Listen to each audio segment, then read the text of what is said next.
मिर्जा साहब के वालिद ने जब इनके लिए अरबी और फारसी के उस्ताद जो थे वो इनको पढ़ाने के लिए मुकर्रर किए, तो मिर्जा साहब ने उनके बारे में भी कि जी हमारे बाप ने हमारे लिए नौकर रखा। मतलब इनकी इज्जत एहतराम जो अपने से बड़ों, पढ़े लिखों, उस्तादों के लिए जो है, मतलब इनकी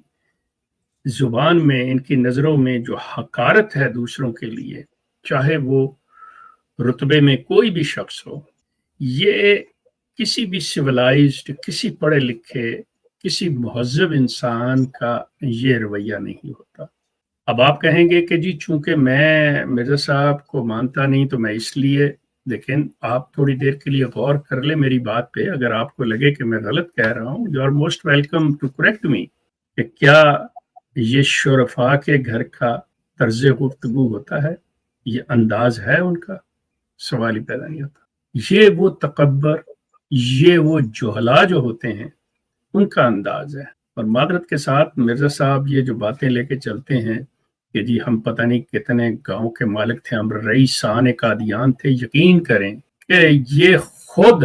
5 रुपए पे मुलाजिम थे कश्मीर के अंदर, जिसका जिक्र आगे आएगा। ये मतलब कोई ऐसी चीज नहीं है, अपने कलम से जो भी लिख दिया कर दिया, लेकिन जो चीजें वो दे दी एक वक्त के अंदर,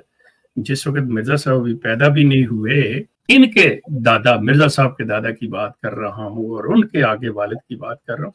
उस दौर में अगर इन्होंने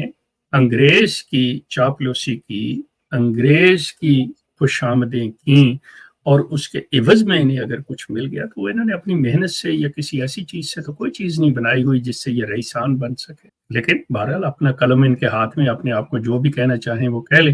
बिल्कुल उसी तरह जिस तरह अपने आप को इन्होंने नबी कहा, अपने आप को इमाम मेहदी कहा, अपने आप को ईसा इब्न मरियम बनाया, मतलब अपने कलम से ही बनाया ना। ये जो चीजें हैं, तो इंसान जो जी चाहे वो लिख सकता है, वो कह सकता है।